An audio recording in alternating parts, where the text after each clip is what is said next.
It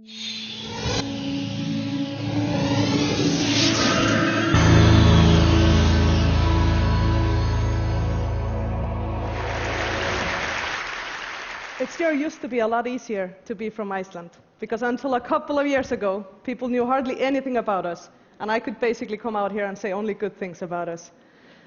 But in the last couple of years, we've become infamous for a couple of things.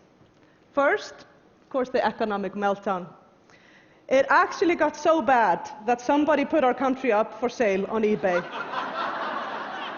99 pence was the starting price, and no reserve. Then there was the volcano that interrupted the travel plans of almost all of you and many of your friends, including President Obama. By the way, the pronunciation is Eyjafjallajökull. None of your media got it right. But I'm not here to share these stories about these two things exactly. I'm here to tell you the story of Audur Capital, which is a financial firm founded by me and Kristín, who you see in the picture, in the spring of 2007. So just over a year before the economic collapse hit. So why would two women who were enjoying successful careers in investment banking and the corporate sector leave to found a financial services firm? Well, let it suffice to say that we felt a bit overwhelmed with testosterone. And I'm not here to say that men are to blame for the crisis and what happened in my country. But I can surely tell you that in my country, much like in Wall Street and the City of London and elsewhere, men were at the helm of the game of the financial sector. And that kind of lack of diversity and sameness leads to disastrous problems. So we decided, a bit fed up with this world, and also with a strong feeling in our stomach that this wasn't sustainable, to found a financial services firm based on our values. And we decided to incorporate feminine values into the world of finance. Raised quite a few eyebrows in Iceland. We weren't known as the typical women in Iceland up until then. So it was almost like coming out of the closet to actually talk about the fact that we were women and that we believed that we had a set of values and a way of doing business that would be more sustainable than what we had experienced until then. And we got a great group of people to join us, principled people with great skills and investors with a vision and values to match ours. And together we got through the eye of the financial storm in Iceland without taking any direct losses to our equity or to the funds of our clients. And although I want to thank the talented people of our company most foremost for that, and also there's a factor of luck and timing, we are absolutely convinced that we did this because of our values. So let me share with you our values. We believe in risk awareness. What does that mean? We believe that you should always understand the risks that you're taking, and we will not invest in things we don't understand. Not a complicated thing, but in 2007, it was at the height of the subprime and all the complicated financial structures. It was quite opposite to the reckless risk-taking behaviors that we saw in the market. We also believe in straight talking, telling it as it is, using simple language that people understand, telling people about the downsides as well as the potential upsides, and even telling the bad news that no one wants to utter, like our lack of belief in the sustainability of the Icelandic financial sector that already we had months before the collapse hit us. And although we do work in the financial sector, where Excel is king, we believe in emotional capital. And we believe that doing emotional due diligence is just as important as doing financial due diligence. It is actually people that make money and lose money, not Excel spreadsheets. Last but not least, we believe in profit with principles. We care how we make our profit. So while we want to make economic profit for ourselves and our customers, we are willing to do it with a long-term view.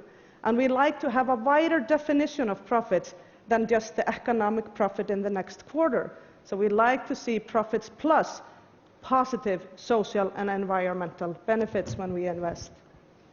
But it wasn't just about the values, although we are convinced that they matter. It was also about a business opportunity. It's the female trend and it's the sustainability trend that are going to create some of the most interesting investment opportunities in the years to come. The whole thing about the female trend is not about women being better than men. It is actually about women being different from men, bringing different values and different ways to the table. So what do you get? You get better decision making, and you get less herd behavior, and both of those things hit your bottom line with very positive results. But one has to wonder, now that we've had this financial sector collapse upon us in Iceland, and by the way, Europe looks pretty bad right now, and many would say that you in America are heading for some more trouble as well. Now that we've had all that happen, and we have all this data out there telling us that it's much better to have diversity around the decision-making tables. Will we see business and finance change? Will government change? Well, I'll give you my straight talk about this. I have days that I believe, but I have days that I'm full of doubt. Have you seen the incredible urge out there to rebuild the very things that failed us? Einstein said that this was the definition of insanity. To do the same things over and over again, hoping for a different outcome. So I guess the world is insane, because I see entirely too much of doing the same things over and over again, hoping that this time it's not going to collapse upon us. I want to see more revolutionary thinking.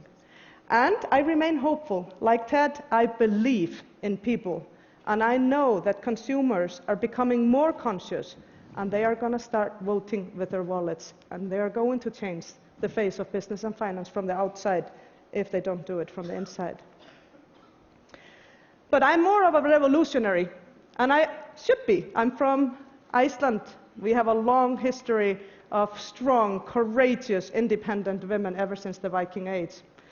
And I want to tell you, when I first realized that women matter to the economy and to the society, I was 7. It happened to be my mother's birthday, October 24th, 1975. Women in Iceland took the day off, from work or from home. They took the day off, and nothing worked in Iceland. They marched into the center of Reykjavik, and they put women's issues onto the agenda. And some say this was the start of a global movement. For me, it was the start of a long journey, but I decided that day to matter. 5 years later, Iceland elected Vigdís Finnbogadóttir as their president, first female to become head of state. Single mom, a breast cancer survivor who had had one of her breasts removed.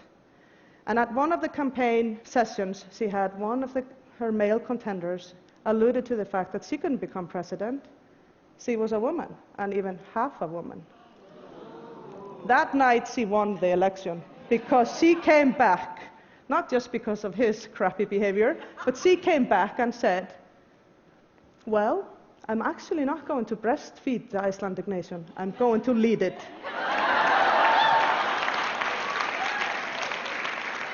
So I've had incredibly many women role models that have influenced who I am and where I am today. But in spite of that, I went through the first 10 or 15 years of my career mostly in denial of being a woman. Started in corporate America, and I was absolutely convinced that it was just about the individual, that women and men would have just the same opportunities. But I've come to conclude lately that it isn't like that. We are not the same, and it's great because of our differences, we create and sustain lives. So we should embrace our difference and aim for challenge. The final thought I want to leave with you is that I am fed up with this tyranny of either-or choices in life. Either it's men or it's women. We need to start embracing the beauty of balance. So let's move away from thinking about business here and philanthropy there, and let's start thinking about doing good business.